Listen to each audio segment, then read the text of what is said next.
থানার সামনে গাড়ি ভাঙচুর, উপজেলা কমপ্লেক্সে চলছে ধ্বংসযজ্ঞ। মিলনায়তনের চেয়ার টেবিল শোকেস গুঁড়িয়ে দেওয়া হয়েছে, ভাঙচুর হয়েছে জানালার কাচ। উপজেলা পরিষদের পুরনো ভবনের কার্যালয় ও বিভিন্ন কক্ষে হামলা, একাধিক মোটরসাইকেলে আগুন, অফিসার্স ক্লাব সংলগ্ন গ্যারেজে অগ্নিসংযোগ। ক্ষতিগ্রস্ত হয়েছে ক্লাবের এসি, লুট হয়েছে সিসি ক্যামেরাও। সোমবার ফরিদপুরের ভাঙার চিত্র ছিল এমন। দুপুরের পর সহিংস পরিস্থিতি কিছুটা প্রশমিত হলেও এর আগের অবস্থা ছিল ভয়াবহ। ভাঙা গোলচত্বর ও আশেপাশে হাজারো মানুষ অবস্থান করেন। আইনশৃঙ্খলা রক্ষাকারী বাহিনীর সদস্যরা বিক্ষোভকারীদের সড়ক থেকে সরানোর চেষ্টা করেও ব্যর্থ হন। অল্প সংখ্যক পুলিশ পরিস্থিতি সামাল দেওয়ার চেষ্টা করলে তাদের ধাওয়া করে বিক্ষোভকারীরা। পরে পুলিশ সদস্যরা ভাঙা মডেল মসজিদে আশ্রয় নেন। কিছুক্ষণ পর থানা ও উপজেলা পরিষদে হামলা হয়। টানা কয়েকদিন ধরে চলা অবরোধের সূত্রপাত গেল 4 সেপ্টেম্বর।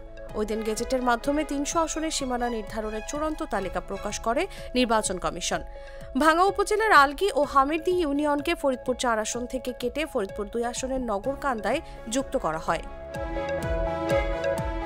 এই ঘটনার পর 13 সেপ্টেম্বর 3 দিনের সকাল সন্ধ্যা অবরোধের ঘোষণা দেওয়া হয়।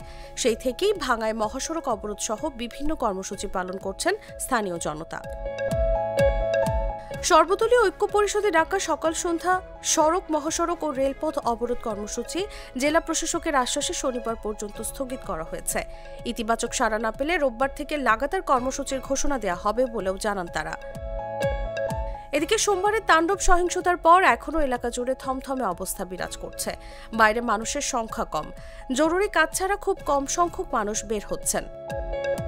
দক্ষিণ পশ্চিমবঙ্গের 21 জেলার সঙ্গে পদ্মা সেতু হয়ে ঢাকার যান চলাচল স্বাভাবিক রাখতে মহাসড়কে অবরোধ কর্মসূচি প্রত্যাহার করে শান্তিপূর্ণ কর্মসূচি পালন করতে প্রশাসনের কঠোর নির্দেশনা রয়েছে। এ লক্ষ্যে মাঠে থেকে কাজ করছে আইনশৃঙ্খলা বাহিনী। তাসলিমা তিথি, জাগো নিউজ।